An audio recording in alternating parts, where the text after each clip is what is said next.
Barend, welcome. We had many conversations with clients this summer, and one of the questions that keep popping up is the question: Hey, can we involve AI to also make the hiring decision? Yeah, And today in this podcast and this quick breakdown, we will talk about that topic because you have a firm opinion on that. So, what is your first response if companies ask you that? if it's a binary response, the answer is no. And what's the explanation? Yeah, there is a bit nuance there, of course.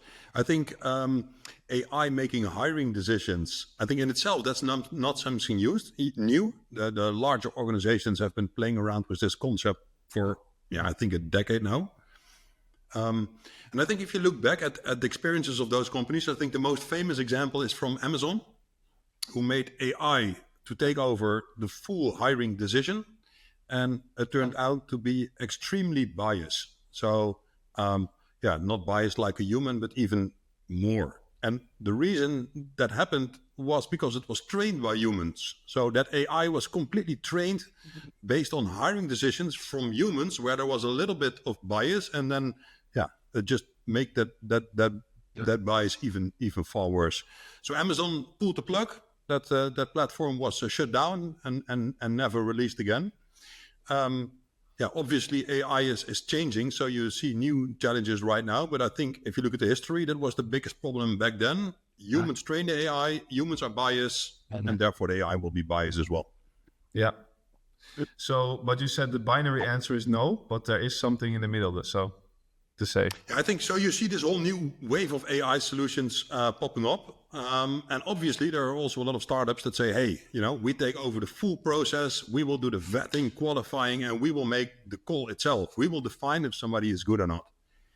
And what they use is this new methodology of LLMs. And I think in our podcast, we spoke a lot about language models. What is it good at? What is it not good at? Yeah. And I think if you look at new recruitment tools where you use AI to, we've talked about this before, to get information out of unstructured data is great. So practical example, if there is a resume and you ask AI, did this person go to this university? The answer will be spot on. But when you ask language models, so the AI that is commonly used today by startups, if you ask a language model, a more nuanced question, like, is this person good at sales? It will also provide an answer. But if you ask the same question again, 10 minutes later, it will be a different answer. There is a randomness in language models. It is trained to provide an answer, even if it's not extremely good at it. And I think that's where it goes wrong. So it goes, and that's why it's a nuanced answer. If you ask for straight up questions with an answer that you can verify yourself, it will be fine.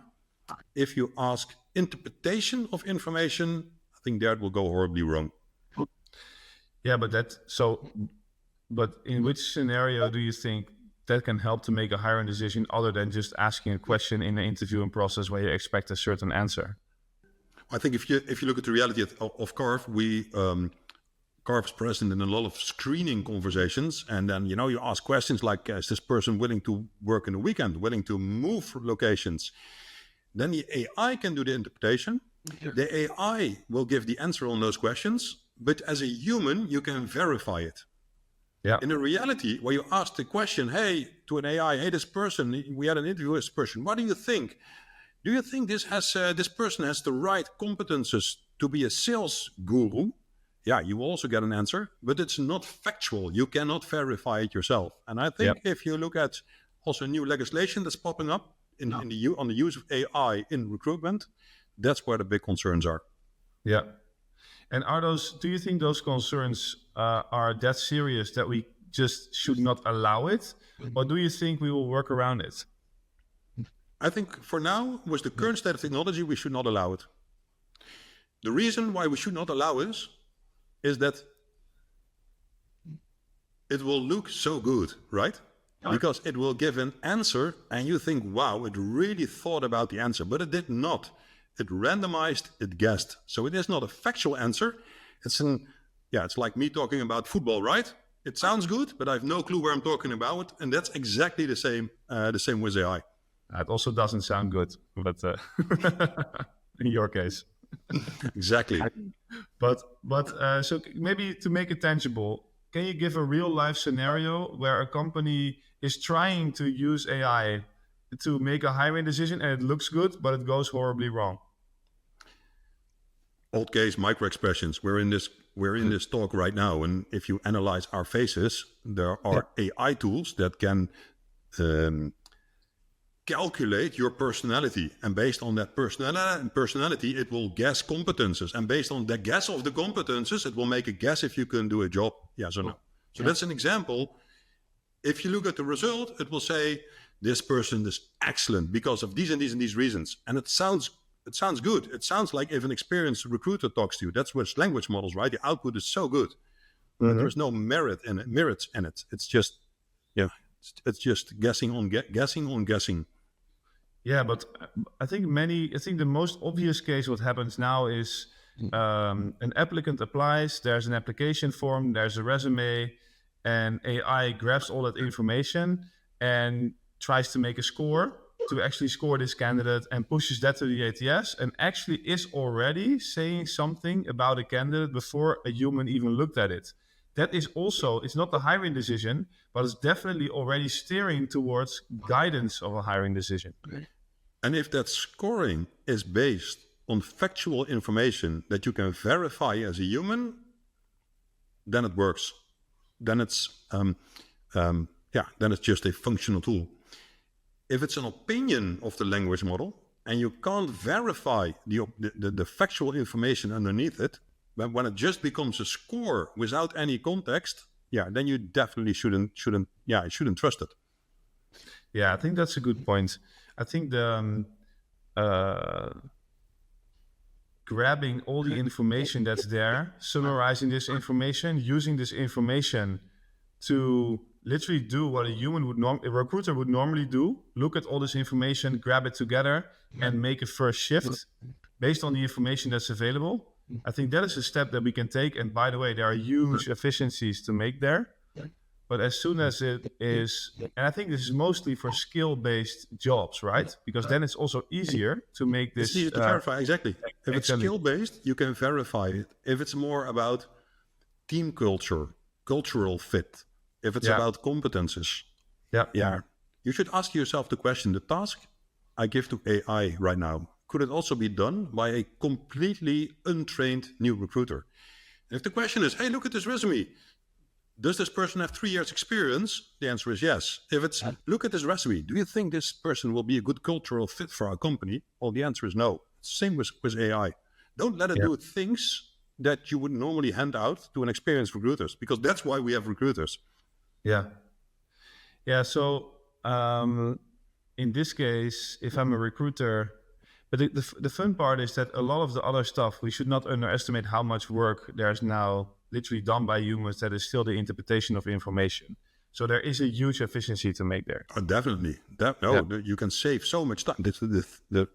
You can save time, but don't hand over the call. Don't hand over the moment where you decide that's your job. Which part of technology should improve drastically for AI to be able to make this decision?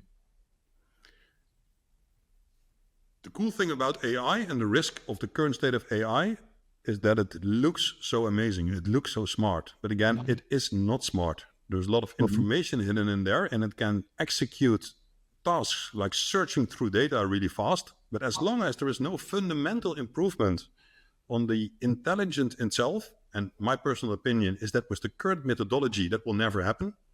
Maybe I'm wrong, but maybe a new methodology pops up other than LLMs, and then we can revise this. Yeah.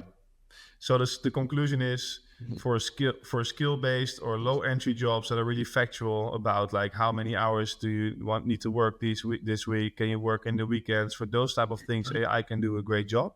But as soon as it's getting more complex, more high consideration roles, where it's more where it is really necessary for a human to take a look, and the recruiter's opinion becomes much more important. However, in those realities, the information that lives around the candidate to make a hire is also more important, and that's where AI can play a huge role, exactly. Right? It's not only about like this role yes, this role no. It's in this step of the process yes, and in another step of the process not. Exactly. So I think this is where we also guide clients towards in our conversations is for the types of role that you're hiring for, determine what is the new relationship between technology and human. What should the technology do and what should the human do? So yeah, I think we have a conclusion then here. And I think if you look online, and obviously we're following all those startups, and they present themselves like these magic ones, right? They can do all. I think if it walks like a duck and talks like a duck, it's often a duck. But if it's saying it will make hiring decisions and it makes hiring decisions, then it's probably not working. Okay. Thanks, Barend. I'll talk to you on the next one.